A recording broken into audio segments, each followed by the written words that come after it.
Morning everyone, WhatsApp. আজকে যেদিন আমরা বেরিয়েছিলাম তার দুদিন পর মনে আমি ব্লগ করছি। তো এখন অনেক দেরি হয়ে গেছে, 12টা মতো বাজে। এই জাস্ট ভাত আর ডাল এগুলো বসিয়ে দিয়েছি, আর একটু কিছু করে নেব।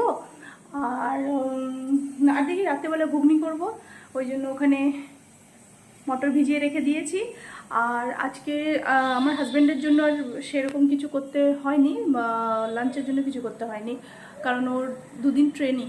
কালকে সানডে ছিল, তো সানডেতে ওর একটা মিটিং ছিল, আর তোমার মানডে টিউসডে ওর ট্রেনিং। তো দুদিন ট্রেনিং, তো ট্রেনিংয়েই ওখানেই ওর লাঞ্চ পাবে। তো লাঞ্চের কোনো সেরকম চাপ ছিল না, তাই আমরা আমাদের মা ছেলের জন্য তো বানিয়ে নিচ্ছি। আর রাতেরটা রাতে দেখবো।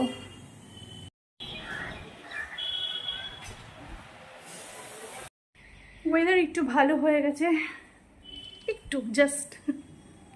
এই দেখো আবার শুরু হয়ে গেল বৃষ্টি, অঝোর বৃষ্টি হচ্ছে। ওকে, সো আমাদের বিল্ডিংয়ে একটা বাচ্চা মেয়ে আছে, মানে যেদিন আমার হাজব্যান্ডের জন্মদিন সেই দিন ওই বাচ্চা মেয়েটারও জন্মদিন। তো দুজনের জন্মদিন ভোলে না, আর দুজনকে গিফট আদান প্রদান করে। তো খুব ভালো লাগে। তো এইবার দেখি বাচ্চা মেয়েটি তার মায়ের সাথে এসে এই কৃষ্ণ কানাইয়া গিফট করে গেছে, আমরাও একটা গিফট করেছি। তো খুব কিউট মোমেন্ট ছিল, তাই তোমাদের সাথে শেয়ার করলাম।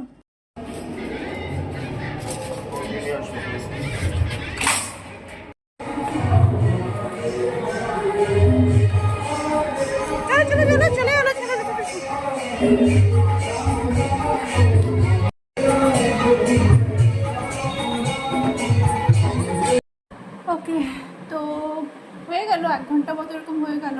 রথ যাচ্ছিলো আমাদের এখান থেকে, 2-3টে রথ যায়, মানে তিনটে তো অবশ্যই যায়। তখন উল্টো রথের জন্য আজকেও গেল, তো তাড়াতাড়ি করে গেলাম। ছেলেটাকেও একটু রথ টানতে বললাম, জাস্ট একটু মনটা শান্তি পাই, ভালো লাগে। তো ব্যাস। আর হাজব্যান্ড বললো বিরিয়ানি খাবে, এলাম খা লেঙ্গে। তো ঘুগনি যে বলেছিলাম ভিজিয়েছিলাম, তো সেই ঘুগনিটা এখন বানাচ্ছি। আর ভাবছি কালকে নীলকে টিফিনে দিয়ে দেবো, ঘুগনি দিয়ে দেবো, পুরি দিয়ে দেবো, ঘুগনি পুরি অ্যান্ড ফ্রুটস এটা দিয়ে দেবো। আর কালকেও হাজব্যান্ডের ট্রেনিং আছে, তো লাঞ্চের কোনো তাড়াহুড়ো কিচ্ছু নেই।